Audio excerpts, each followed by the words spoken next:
Welcome to Awakened Motherhood, the podcast where mothers share their powerful stories of healing and empowerment. I am your host, Amanda Quick, best-selling author, TEDx speaker, and advocate. In each episode, we dive deep into the stories of mothers who have overcome adversity, found their fierce feminine power, and embraced transformative parenting. Whether you're a mother driven to fight for your children or someone with a story burning inside you, this podcast is for you. Together, we'll explore themes of resilience, self-trust, and healing from our traumatic experiences, all spotlighting the profound journeys of awakened mothers. Join us for a space of naked authenticity, deep inspiration, and genuine connection. Embrace the divine feminine and discover your own warrior mama within. Welcome to Awakened Motherhood, where your story is the spark for change. Hello, everyone, and welcome back to another episode of Awakened Motherhood. I'm your host, Amanda, and today is going to be another solo episode, just you and I. And the conversation I want to have today is something we're actively working through, and yet it feels very important to talk through what this looks like, because I want to talk about how do we take care of ourselves when it feels like our world is crashing down.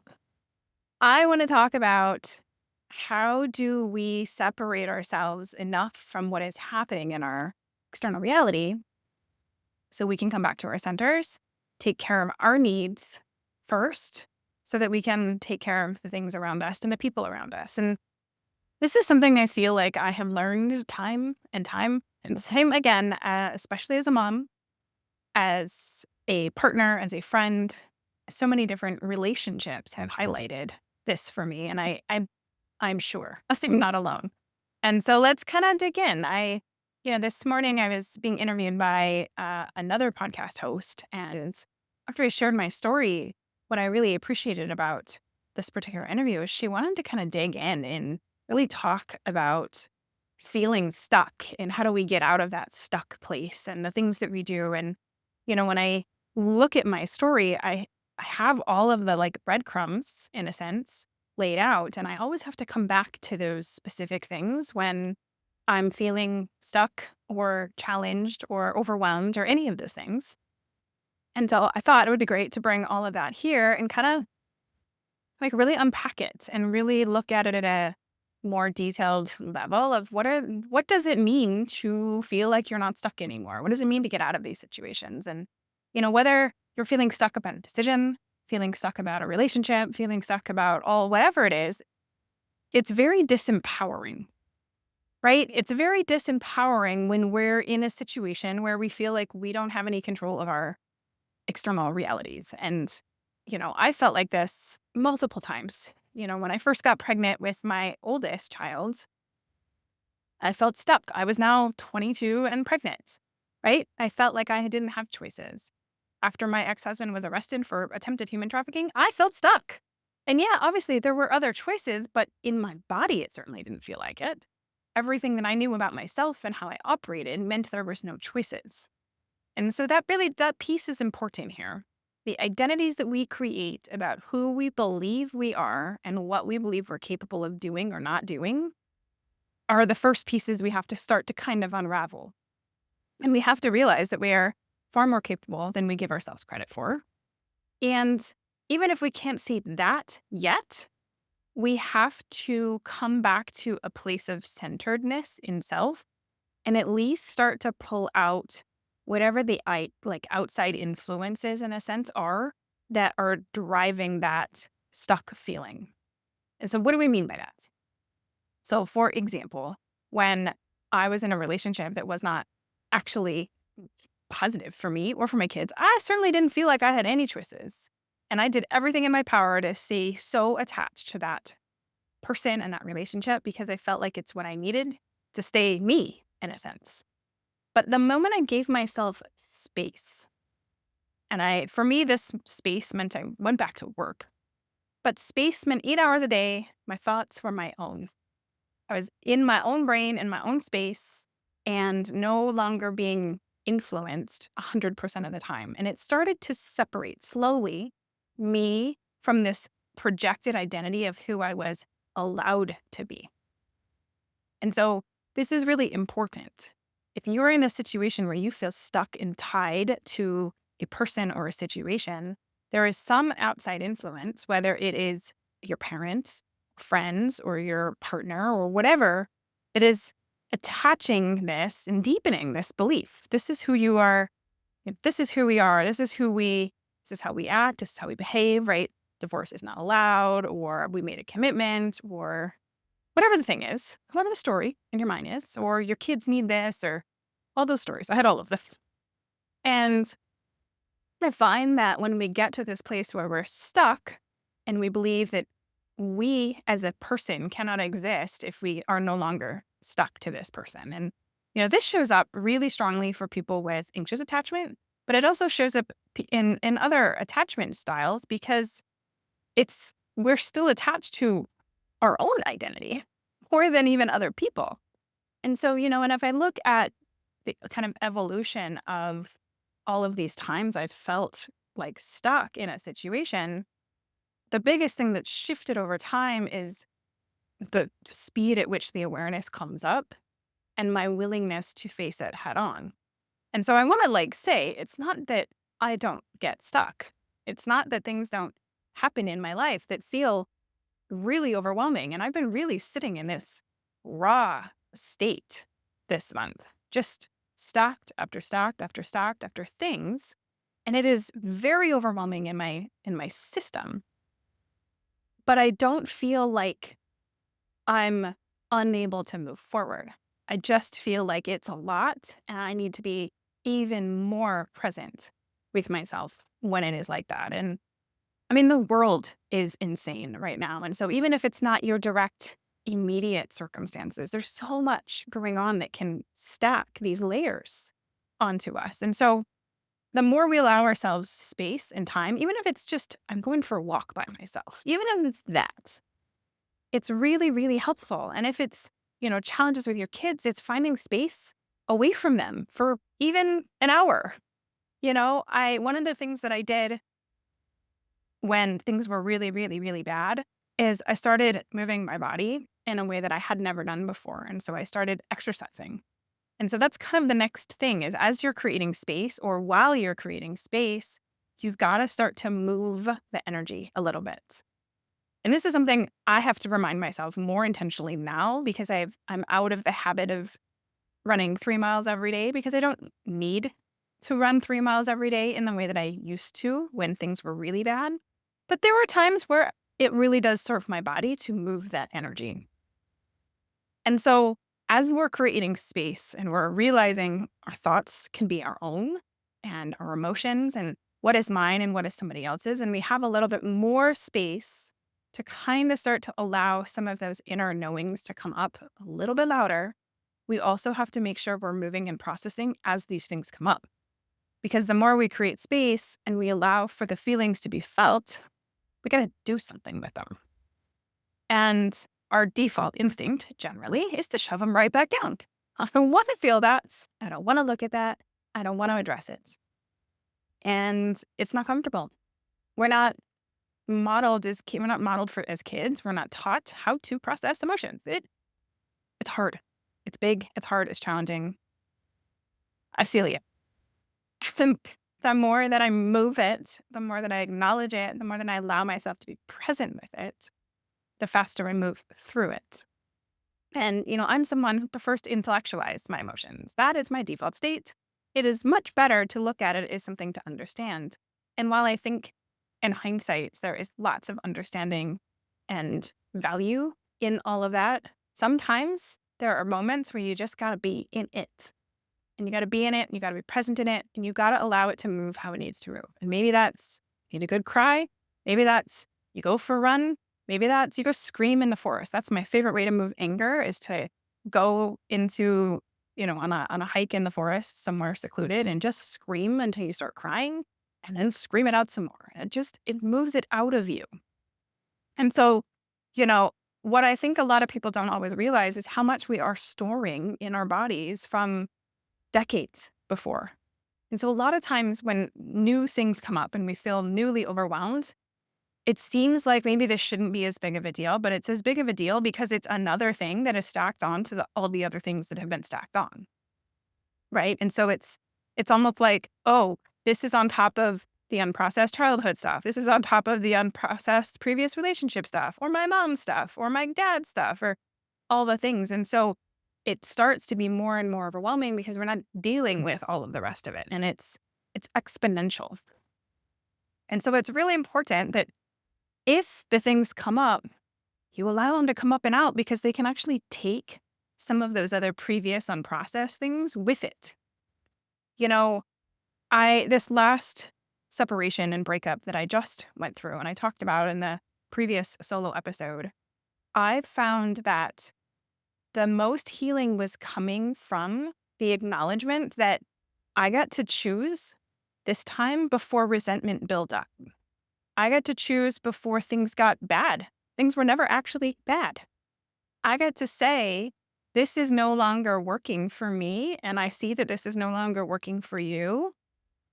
And I would way rather feel that and move through it and be on the other side of it than stay and dig my stake in the sand and build resentment and all the other things that most of us do in these relationships. And the level at which we both moved through this separation and breakup was incredibly healing because when there was emotion, because of course there was emotion, we did a very intentional ceremony of separating and removing the energetic cords from each other's bodies. And,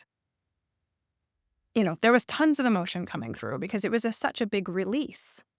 But that release also helped release all of the other places that I was holding on to the beliefs that I needed somebody and my kids needed somebody and all of these other stories about I can't do this by myself, et cetera, et cetera, et cetera. It allowed all of that to also come through. So the release is big in the moment and then it's over and it's okay. And so as we're moving through and we're having separation, the other thing that starts to happen as we're doing this is parts of ourselves almost like start to come back online. I'm going back to my kid's father. The more I stayed separate and the more I entertained being around different people and people that were not trying to control my version of reality, the more I realized that there was more to me than just being a mom and a wife. I could have fun. I could enjoy things. I could enjoy people. I could laugh. I could dance. It's like I got to meet me again. And every time I go through periods of big overwhelm, that part of me shuts off. Like the first thing to go is the fun Amanda. And, I think in a lot of ways that part can really only come out if I'm feeling really grounded and safe in all of my worlds. Because if not, I'm always constantly, in hypervigilance mode. And so it's kind of a trigger to me to know I'm not dealing with my stuff very well if I can't find the joy right now. If I can't play and dance and laugh with my kids, I got to take a little better care of me. I got to put me first in a different way, and that doesn't mean at my kids' expense. And I think that's really important. It's not at my kids' expense I put me first. It's going, okay, I need an hour. So at lunch, I'm going to go for a walk and I'm going to get in nature and I'm going to get quiet with myself. And I actually did that today because I needed it. And I've been hearing this, like, you need to go get in nature. You need to be grounded with yourself. And I've been ignoring it for a week because, I have all the to-do list and all the things. But I need to do that. And if my body is saying we need to move more, I need to make the time. Whether I get up a little bit earlier or I do it after my kids go to bed, it doesn't matter. I need to make the intentional time. I need to put down the doom scrolling phone and go do the thing. And so I think a lot of times we say, well, there is no time or I can't or blah, blah, blah. And a lot of times it's really that I am choosing to disassociate rather than address what my body is actually asking. And this is a hard thing to admit to ourselves, not comfortable, but I am guilty. I think we all are in some extent, that it's a lot easier to just not look at stuff. And part of that is to disassociate and to, go binge Netflix or go doom scroll Facebook or whatever it is. instead of saying, what do I really need right now? And that's not that there is anything wrong with disassociating as long as you're doing so intentionally and you're saying, I just need a minute and then I can come back. And so the more we stay connected to that awareness, the more we separate ourselves from those trying to control our reality, the more we allow other parts of ourselves to start to come back online, the more we move the energy as it comes through, the more our intuition and inner knowings actually start to get louder. And, a lot of times people say, what's your intuition versus what you're being told? And the way that I like to think about intuition, it's more of a primal knowing. It's more of a deep within your womb space, especially as a mom, knowing. It's the knowing you have when something's not quite right with your kid, but you can't put your finger on it. That knowing. Or, you walk by somebody and you get this just stay away from that feeling, that knowing. It's those knowings in our bodies that don't necessarily have a logical make sense. And yet there are these little, are you paying attention to me? Are you paying attention to me? Feelings. And a lot of times those of us who've been through a lot of things spend a large period of time shutting that off. And I know for me, I shut down so much of my knowings for myself, but I always stayed connected to the knowings about my kids. I couldn't not know where my kids were at. I couldn't not know what they needed. And perhaps it's because they were really little at the time, but I was so present with them that I always knew if something was actually wrong or if the doctors, what they said felt true or whatever the thing was happening. I had such a strong connection to them that those knowings were always really, really loud. I just often did not listen to the ones about myself. And so if you can find or remember times where you just kind of knew and it didn't make any sense, but you knew, and then maybe you were validated later, or, maybe you did what the other person said, and then you were found out later you were actually right. And reminding yourself what that felt like in your body, and that actually your body has been trying to speak to you the whole time. And your body has been trying to get you to listen and connect back to it and who you are the whole time. We just sit in this almost like rejection of self. And we don't do it out of malice. We do it in a lot of cases because when we were raised, in situations where it was not safe to always be present or to always feel those things, because generally as kids, you're actually more turned on, not less. And I know for me, being raised in a place where there was not always safe energy around, and there was yelling, and there was fighting, and there was a lot of mental and emotional manipulation happening, and a lot of things about my expectations and who I was supposed to be, I learned how to survive in that environment. I learned how to anticipate everybody else's surroundings or everybody else who was around me. I could anticipate their feelings and moods and what might set them off.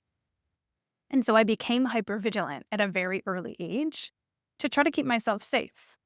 And I also became desensitized to the amount of chaos. That was just normal. It's fine. I got it. No problem. And so energy of that sort wasn't foreign to me. It was what this supposed love relationship is supposed to feel like, because that's what I received in a lot of cases. And I think it's important to acknowledge ourselves that we as children learn how to survive in our childhood experiences, and that those exact same patterns of how we survived then carry on into how we're surviving today. But the external circumstances usually have changed. We just forgot to take off that armor in a sense. We forgot to take off all of this, no, I can't feel this, or no, I need to respond to this, because it's so deeply ingrained from our childhood. And if we allow ourselves to kind of peel that off and realize what served us back then is no longer serving us today, what kept us safe back then is actually harming us now. And that we need to make the choice to start to look at these things a little bit differently so that we don't have to recreate these patterns again in our lives, and ideally not in our children's lives, right? I think most of us, our goal is to model something different for our kids, to show our kids what it looks like to be present in ourselves, to listen and trust ourselves and our bodies, and to be able to make choices, to not feel stuck in relationships that don't serve us, to not feel like the world is coming down on us and overwhelming. I know that's true for me because I also recognize that I cannot protect my kids from the external world. Like, I can do a lot, but I cannot protect them from natural disasters. I cannot protect them from political chaos and all of the world events. That is just part of this experience.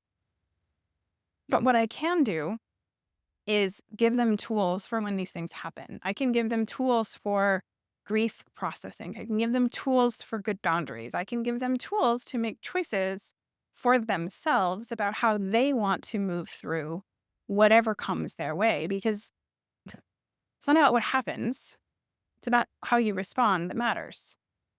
And I think this is really key here. If we don't know how to respond in a way that is connected to self, and all we're doing is reacting, we're reacting based on this predisposed trauma versus responding with a conscious choice.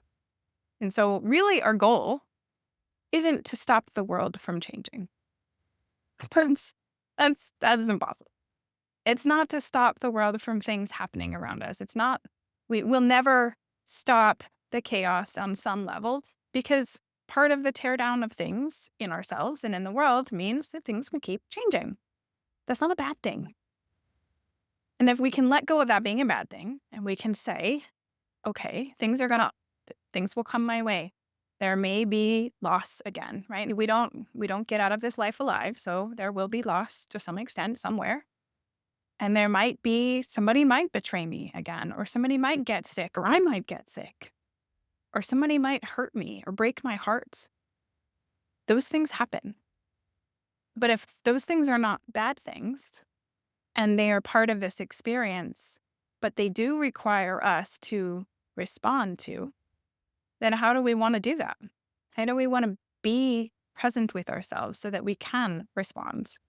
Because we really cannot make the decision to respond if we're still in reaction mode.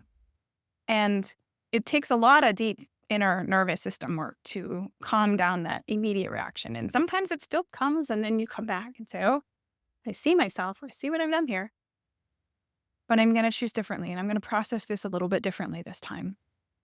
And I'm going to see the pattern that I already start to do because I'm feeling overwhelmed. So now I'm shutting down. Okay, what do I need? And it's just rewiring this pattern, this habitual process in us about how we go through. And so that separation, that taking care of our needs, moving our body. I mean, sometimes it literally will come down to the first thing I need is healthy food to move my body and sleep. Like, sometimes it's literally the bare minimum, but that's what we actually have to focus on first. When we get doing that, now what do we need? What kind of connection and support do we need? Do we need to employ a therapist? Do we need to find a coach? Do we need to find a spiritual person? What are we being called to process and move through in that moment that you feel safe and seen and cared for? And then once we get to that point, we can start to make some different conscious choices. We can start to feel in to the level of choices and accountability of what we have been choosing. Because ultimately, we are not responsible for the things that happen to us, but we 100% are responsible to our reaction or response. And that's a hard one, and it's not the comfortable one, but we actually are responsible for that choice that we're choosing to make here. And if we can release some of the pieces and come be present with us, with ourselves, then we can have some time for radical accountability and radical honesty. And, the thing that you don't really want to say out loud, that you need to say out loud to yourself. And you need to say, I'm not actually happy in this relationship, or I'm not actually okay with this situation or friendship or whatever it is. I'm not actually willing anymore to participate in this. because I see that I have chosen to participate in this and that I had all of the reasons, justified or not. Doesn't matter. That's irrelevant. But I no longer am willing to do that. And my body has been trying to communicate this to me for a long time. And now I'm going to listen. And really, that choice, that decision, is a commitment to self. It's a commitment to with the relationship you have with yourself. And most of the time, we don't keep those commitments to ourselves. And we wonder why other people don't keep their commitments to us. It's all a mirror. It's all a reflection. And rebuilding the relationship with yourself, retrusting yourself, requires you not to make commitments to yourself you don't intend to keep. It requires you to keep the commitments that you do make and forgive yourself when you falter. But then come back to say, okay, so I made a little lofty goal that was not going to happen. My New Year's resolution fell down the drain after a week.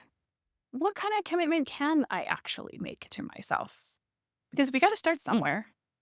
Even if it's just, I'm going to go for a walk for 30 minutes every day. I'm going to take space away from the chaos of my life to recenter with myself. Even if it's literally that. Doesn't matter. What can you do to commit to yourself every single day?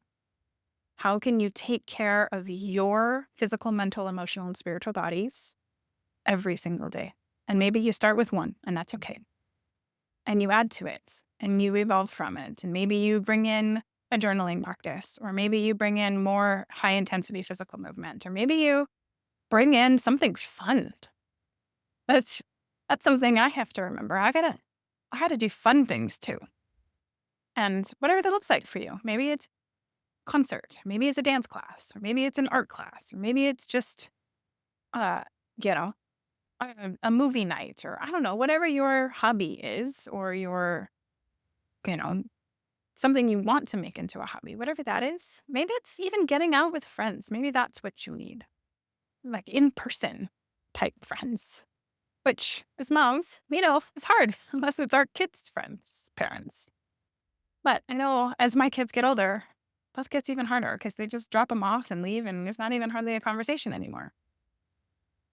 And so finding those things, and the little by little by little, in this process, the last time took years. It was not a month-long process. It was years of realizing how not okay I was, and starting to separate myself and starting to find pieces of myself again. And it was another year until I could even be ready to look at the decisions and the choices I had been making. It was a very long process in a lot of ways. And this last time, it was much, much faster, but it was also stacked on top of other big things in my life. And I've been sitting in, it's October. This will probably be November by the time I publish this, but it's October, and this whole summer and fall has been so freaking intense that I'm having to remind myself again that rawness, it also requires this place where I remember how to take care of me. And it's not about mothering everybody else around me. It's actually about being the mother to myself.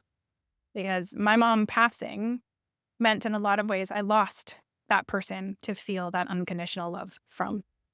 I lost the person who could see me so clearly in this reality, at least. But it's an invitation for me to do all of that I can do for others easily to me again. And to remind me that if I want to invite support and connection and love into my life, I got to do it first. I got to model for me what that feels like. And I'm in, zero hurry to ever find a, romantic connection, but I do desire support. I do desire connection. We all do. And so I have to do that for me. I have to remember that me receiving is modeling for my children as well. Is showing them that I don't have to do anything to receive love and support and connection. I don't have to be any particular person. I don't have to wear myself out to receive support. I don't have to be at a place where I absolutely need it or I'm going to break before I can ask for help. And this, I know, I've been the worst in this life about asking for help and receiving help. And I have all of the reasons why. But it's something that I'm really deepening and coming back to right now. This element of embodying the ability to give and receive and to be so deeply connected to self and to the universe that receiving doesn't have to, it's not like a tit for tat. It's not, I'm going to help you, you're going to help me. It's not just this. It might be that I help somebody who matters to me and then help comes from over here. It can be nonlinear and not in any particular order because we all deserve to feel loved. We all deserve support and connection, but we have to be willing to accept it. We have to be willing to be in a place of being received and loved on and cared for. And it's not always easy.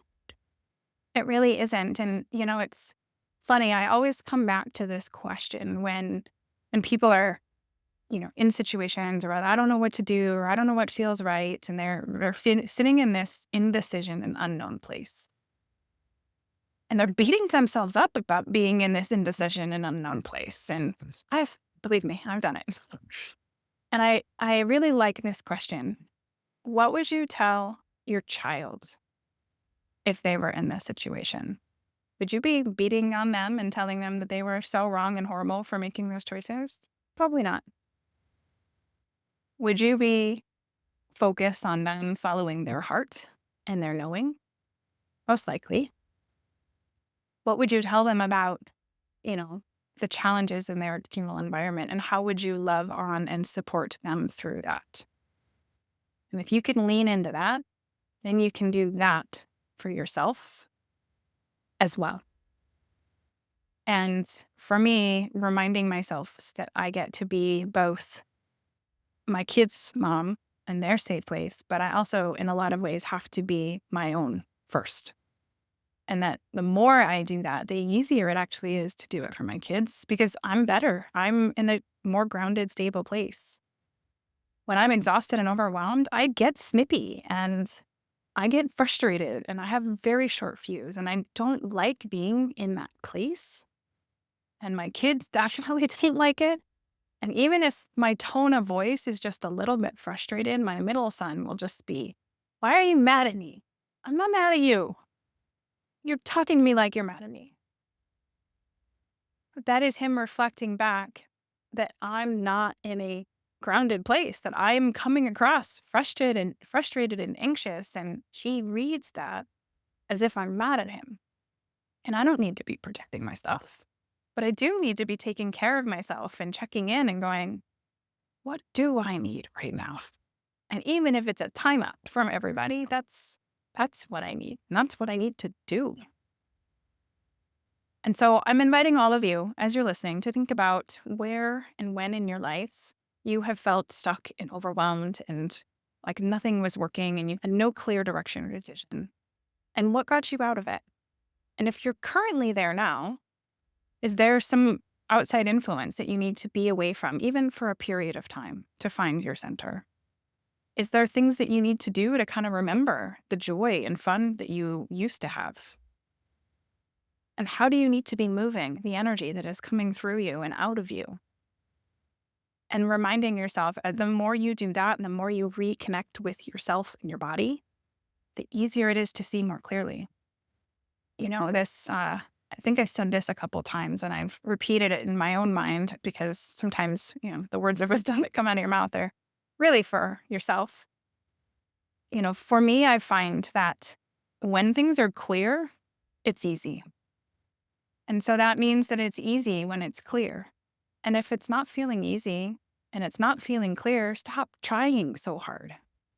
You got to stop for a minute and sit and process. And maybe there's some more things to move around first. Because once the doorway opens, all you got to do is walk through it. It's easy.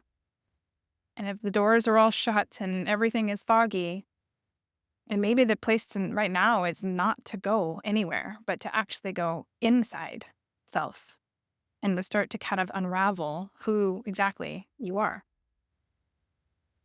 I hope this was helpful. I would love to hear from you and where you currently are. And if you're feeling stuck and need support, please do reach out. My email is amanda@amandaquickhealing.com, and I would love to hear from you. I hope everybody is having a wonderful time of day wherever you are in the world listening to this.